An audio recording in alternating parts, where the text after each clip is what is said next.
Anti-bookworm is coming on here. Hi guys, let's see if we're working tonight. We better get some really good connection with everybody all at once. Oh, it looks like it might actually be working. How are you doing out there? Did you have a nice day? I really hope you did. I did too. Yes, thanks for asking. Tonight we're going to be meeting Ada Twist, scientist, the special kid with great deal of curiosity about scientific questions. And we've got a little science here at Anti-Bookworm. This is our last night that we're going to see all 5 of our butterflies. Yes, 5. That's right. The 5th one emerged today. I don't know if they'll all come out of here tomorrow when I go on live at 10 o'clock and release them. They may not all be ready to fly away. Can you see any of them? There's a couple here being nice and friendly friends.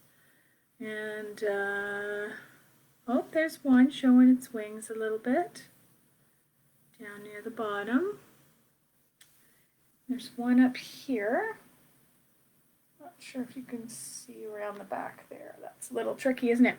Well, you'll have to believe me. There's 5 in there, and yeah, the 4 of them are very close together down at the bottom, and then one on the side. So that's our little bit of science we've been doing at Anti-Bookworm. Well, we don't want to frighten you guys, do we? Oh, thank you for showing your wings so nicely. I'm getting a really good view. A couple of them that just emerged, of course, I don't think they're going to be ready to fly away tomorrow. I think they're going to need maybe another day or 2 of safety in here. But we'll see. It might be their choice to try and fly away tomorrow when I give them a chance. So my plan is to do that on Facebook Live at 10 o'clock tomorrow morning. And I will try and film it and see if you can see what happens as the butterflies go out into the world. I see a couple friends have joined us.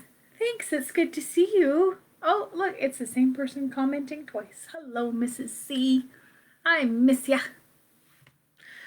We are going to go ahead with our story, but let's take a moment first and remember that we're on the traditional territory of the Mississauga First Nations here at Anti-Bookworm. Some of you are too. But if you're watching this from somewhere else in the world, maybe you can acknowledge the Indigenous people of where you live and give gratitude for their care of the earth and gratitude for their willingness to share with you. I am very grateful that we are here, and thanks to the Williams Treaties. So, and we need to do all we can, don't we, to reach out and make sure that our Indigenous people can have the best life that they can. I would like to point out it's Indigenous History Month, so let's learn a fact about Indigenous history. Just in where I live is in Ontario in Canada, and where I live there are 133 communities in Ontario that are First Nation communities. I wonder if you can name the ones nearby. A bunch of you are watching are from nearby. Well, you know Scugog Island. I've mentioned that one a few times. Some of you have been on a trip with me to Alderville First Nation, and some of you will have visited Curve Lake First Nation. Those are probably the closest. I'm sorry, also Hiawatha First Nation is very close by. So those are some facts. Try and spend Indigenous History Month learning a little bit more about Indigenous history. Maybe there's some things you don't know. Let's go to our story next. Ready? Ada Twist, scientist. Look at Ada. She's got on her safety gloves and her goggles. She's drawing all over the wall some diagrams and some problems, and it looks like that might be her brother. What do you think? And he is about to tell on her for writing on the wall. The story is by Andrea Beaty, Beaty. Sorry. Now, no, that's not said right. It's Beaty. She said you pronounce it, it rhymes with lady. Andrea Beaty and David Roberts. And here we go. Who illustrated Andrea Beaty's book? David Roberts did. And who published it? Abrams Books for Young Readers in New York. Ada Twist, scientist. Here, kitty, kitty. Do you think that kitty is really cute? Guess what? That kitty is an important character later in the story. So, oh, hi, David. Look, there's a David right here. David did the pictures for this book. Was it you? No, it was a different David. Oh, look, I'm getting lots of friends checking in tonight. Hi, Evie. Hi, Ruby. And Mason. Wow, thanks, guys. Thanks for coming. Okay, let's get into this story. It's really fun. Ada Marie said not a word till the day she turned 3. She bounced in her crib and looked all around, observing the world, but not making a sound. She learned how to climb and made her big break with a trail of chaos left in her wake. She ran through the day chasing each sound in sight, and didn't slow down till she conked out at night. Her parents were frazzled, but tried not to freak, as Ada grew bigger and still did not speak. Clearly, young Ada, with lots in her head, would have something to say when it ought to be said. What is she so worried looking for there? Can you tell? Oh, she's holding the number 8. And she's counting the legs on the octopus toy. Is it right? 1, 2, 3, 4, 5, 6, 7, 8. I see 8. Yeah. Oh, she's got all the toys numbered with their number of legs, I think. Right? The bird has 2 legs. The dog has 4. The bee has 6. And she's got the elephant having 5 legs.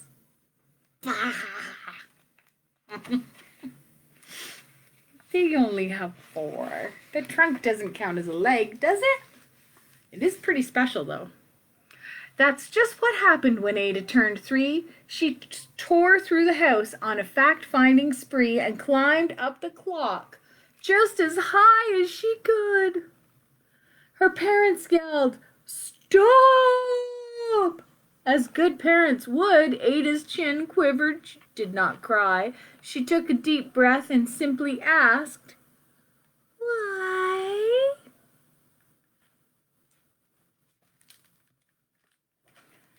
Why does it tick? Why does it talk? Why don't we call it a granddaughter clock? Why are there pointy things stuck to a rose? Why are there hairs on the inside of your nose? Ew. She started with why, and then what, how, and when. By bedtime, she came back to why once again. She drifted to sleep as her dazed parents smiled at the curious thoughts of their curious child, who wanted to know what the world was about. They kissed her and whispered, "You'll figure it out." Her parents kept up with their high-flying kid, whose questions and chaos both grew as she did. Ready for all these questions? What? Why? How? When? Why? How soon is now? What does it do? Can I? How does it? Why does it? How can I find out? Why won't it? What's it for? Will it be the same? What if? Why? Will it? When will it? Do you see the project they're working on? Looks like the planets orbiting around the sun. Is the brother holding the sun? And then they've got Mercury, Venus, Earth, Mars. Outer planets are Jupiter, Saturn, Uranus, Neptune. Oh, and she's holding one called Haumea. And there's Eris. Oh, those are different moons, maybe, are they? She's very clever. Even Miss Greer found her hands were quite full when young Ada's chaos wreaked havoc at school. But this much was clear about Miss Ada Twist. She had all the traits of a great scientist. Oh, Ada, what have you been doing? She's been putting food coloring into bottles of soda pop. And then she's been adding a little white something. What would that be? Would that be Mentos? Is she exploding Mentos all over the place in a rainbow of colors? Oh, Auntie Bookworm might need to try that. What do you think? Should I do it? Ada was busy that first day of spring, testing the sounds that the mockingbirds sing, when a horrible stench whacked her right in the nose. Whew! A pungent aroma that curled up her toes. Zowie, said Ada, which got her to thinking. What is the source of this terrible stinking? How does a nose know there's something to smell? And does it still stink if there's no nose to tell? She rattled off questions and tapped on her chin. She'd start at the start, where she ought to begin. A mystery, a riddle, a puzzle, a quest. This was the moment Ada loved best. Oh, maybe it's her brother's feet. Ada did research to learn all she could of smelling and smells, both stinky and good. One hypothesis Ada thought could be true. The terrible stink came from Dad's cabbage stew. She tested and tested, but soon Ada knew it was time to come up with hypothesis 2. There's the cat. Watch out, kitty. Then zowie, the stink struck again, just like that. Hypothesis 2. It's caused by the cat. The cat couldn't make such a stink on its own. It needed perfume and some fancy cologne, and so young Ada tested. The test was a flop. She started again, but her parents yelled, "Stop!" Oh no. Never put the cat in the dryer or the washing machine. Oh, it's the washing machine. She thinks she can wash the smell off the cat. No, Ada. Ada Marie, to the thinking chair now by the time we count 3. Enough, said her mother. That's it, said her dad. Her parents were frustrated, frazzled, and mad. Why? Ada questioned. Her mother said no. What? Ada queried. Her father said, go. You've ruined our supper. You've made the cat stink. Enough with your questions. Now sit there and think. She looked at her parents. Her heart turned to goo. Poor Ada Twist didn't know what to do. Oh, the brother looks so upset.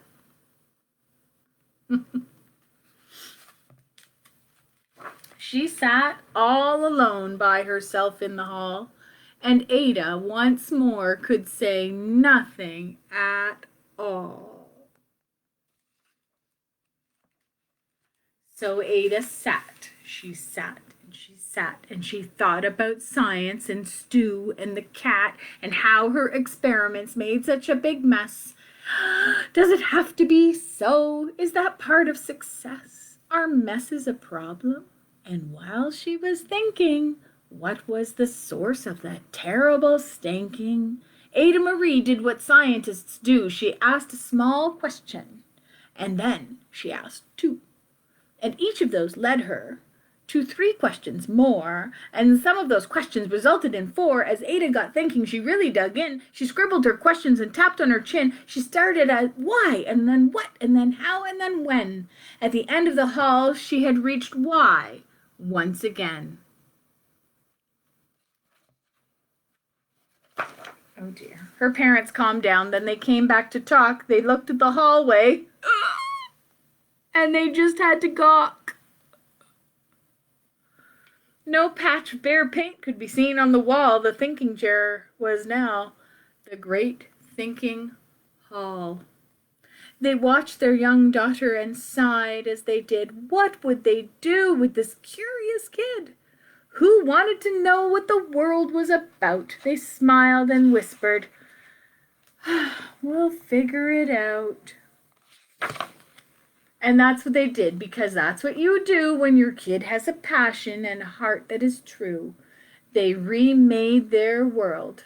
Now they're all in the act of helping young Ada sort out fiction from fact. She asks lots of questions. How could she resist? It's all in the heart of a young scientist. Oh, she's got them all doing research for her. Excellent. The whole family is learning. And she's also got a book about Ada Lovelace. Now it says here, oh, I thought I was finished, sorry. And as for the smell, what can Ada Twist do but learn all she can with her friends in grade 2? Will they discover the stink that curls toes? And that is the question, and someday, who knows? Looks like they've all gathered around. Ada's got her smell testing, and she's checking out all the smelly jars the kids have brought to school. She's gonna smell a banana peel, an octopus leg, ooh, a flower, an orange, a bagel, an egg. And the author wants you to know that women have been scientists as long as there has been science.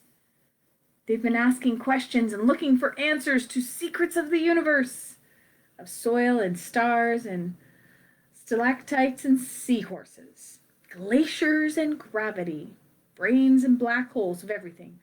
Ada Marie Twist is named for 2 of the many women whose curiosity and passion led them to great discoveries. Marie Curie discovered the elements of polonium and radium, which led to the invention of X-rays. And Ada Lovelace was a mathematician and the very first computer programmer. Cool stuff. This author really went all the way with Ada Twist, scientist. Now, this author has done some other books. If your family really enjoyed that, there's some other kids that are in Ada's class. There's Iggy Peck, architect, Rosie Revere, engineer. And that's all for today from Andrea Beaty. There, I said it right. Ooh, ooh, ooh. So you're going to have a good night? You're going to do some science? I'm going to get some Coke and Mentos and get ready to do an experiment one day. I think I'll show it right here on Anti-Bookworm. Maybe I'll go outside for that one. And if you can tune in tomorrow at 10 o'clock, I'm releasing the butterflies. So I will try to show that as well. Alrighty? You guys have a great evening. And if you're watching on YouTube, come back again soon. Bye, everyone. Thanks for coming.